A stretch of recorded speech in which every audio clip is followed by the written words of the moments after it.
Hey, here we go with another episode of Graceful Memoirs. Nakaroon ng among gibisita kay si Din Tai Fung.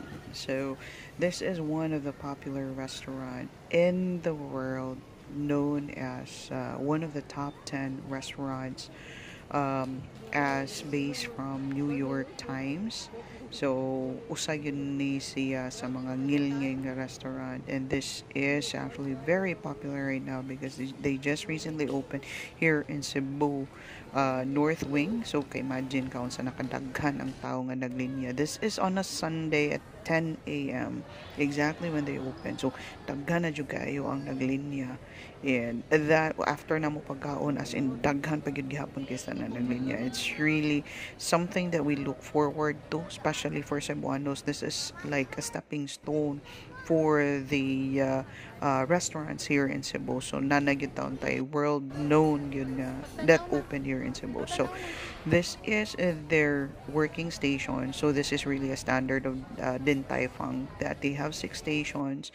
Unya na siya specific nga cut play ang kuan sa ilaha, then they have like training sa ilang chef 6 months mo na nga ang standard ana nila. Wherever in the world you're going to eat is exactly the same standard you will have, or same taste yun na siya even in different restaurants nila all over the globe. Kaya ang ilang training ana will really take 6 months. So, that's it. Ang ilang popular dire is ang kaning Xiaolong Bao. So, ang ilang menu dinhi is kanang kuan best sellers nila are the ones that's marked with red, kanang nagamay nga red din na sa ilang name sa menu. That's their popular. Then ang Xiaolong Bao, that's usa ni siya sa nakapa-Michelin star nila dito sa branch nila sa Hong Kong. And this is really very popular sa kani siyang restaurant. And then besides that, besides sa steam nga kuan nila katong Xiaolong Bao, they also have like crispy pork wontons. Nagyapon sila kanang mga recommended na mga dishes within sa lain-lain ko para ani nga they have like steam wontons, pero it's going to be like in a saucy nga kanang pagka-present sa ana siya nasa gihapon siya yung mga best sellers or so. Dili ra gyud kay siya mahal if pananglitan, if you really look into sa kanang iyang price per dish, pero gagmay lang gyud kay ang serving, really good for one ra gyud siya. And then kanilang sweet and sour pork, not really the highlight for me, and same with their beef nga spare crispy beef, not also the highlight for me, but it's one of their recommended dishes. So ang among gipang order dire is katong yung mga recommended dishes nila per kanang category sa ilahang food. So na atoy kani mga sweet and sour prawns nila, and then kani pod siya is unsalted egg yolk prawns.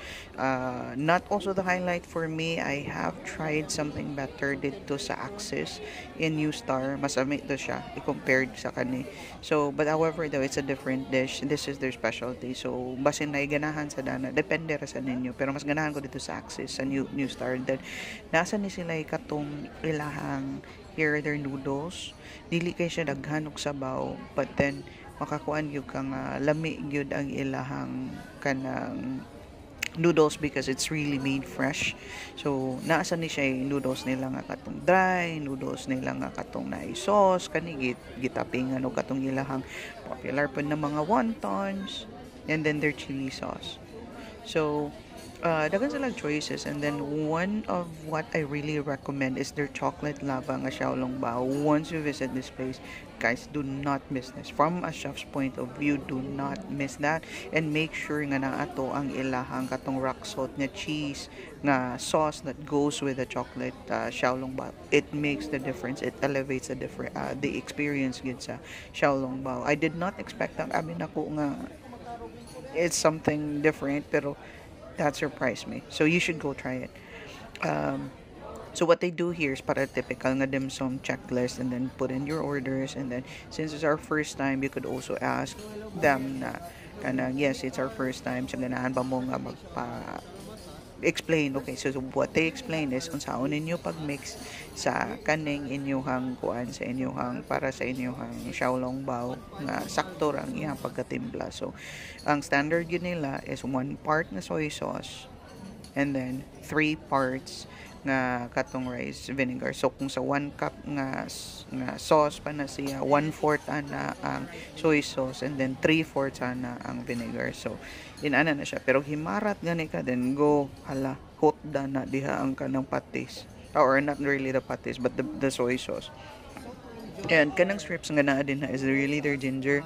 So just the same with Japanese as well, nga kanang cuisine bitaw nga every time nga kanang bidlian na or daghan na kay kang nakaon para ma-change ang timpla sa imuhang palate or sa imong panimpla, mukaon ka og ginger, or kana siya katong kung sa Japanese pa katong murag katong rose petal nila something, basta inikaon mo ana niya, mura na siya i-cleanse ang imong palate para it will be ready for the next nga dish nga imong kanon aron murag fresh gyud ang iyang timpla ba. And then this is their xiaolong bao. It may look like big, but actually gamay ra gyud na siya. Gamay ra gyud na siya. So tanawa, ibawan nimo kagamay because I know that you're familiar with this spoon. So ang ila diha mo ingon sila nga init ko no, nya busluti siya. Pero just make sure nga kanang kuan lang siya nga suyupon lang na nimo ang iyahang kanang sauce. Pero sa ako amang good is I can tolerate like the heat, pero kasulan sa ko, sige buslot-buslot, and then suyop-suyop sa nang kuan. So what I did was butang lang nako siya sa sauce, gibutang nako dito, and then just I swallowed it whole kay gamay raman sa siya. Actually makaon na gyud siya, usarang kalamoy. Okay, so mo ni ang ilahang katong noodles. Believe me, lami sa kay ilahang noodles.